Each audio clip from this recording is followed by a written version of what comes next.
নতুন একটি কুকিং ব্লগে সবাইকে স্বাগতম। আজ রান্না করব ব্রয়লার মুরগি ভুনা। প্রথমে মুরগিগুলো কেটে ধুয়ে পরিষ্কার করে নিয়েছি। তারপর চুলায় একটি প্যান বসিয়ে দিলাম।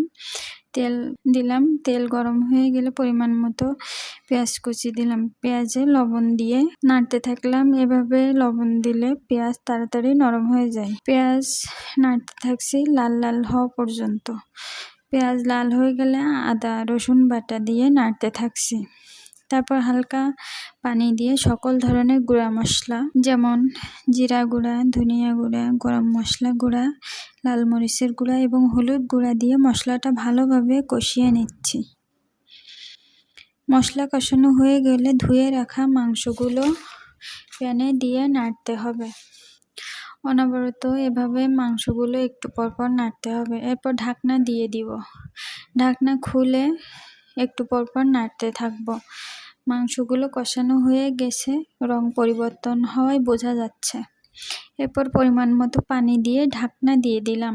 ঢাকনা খুলে একটু পরপর নাড়তে হবে। মাংসগুলো পানি শুকানো পর্যন্ত নাড়তে থাকবো।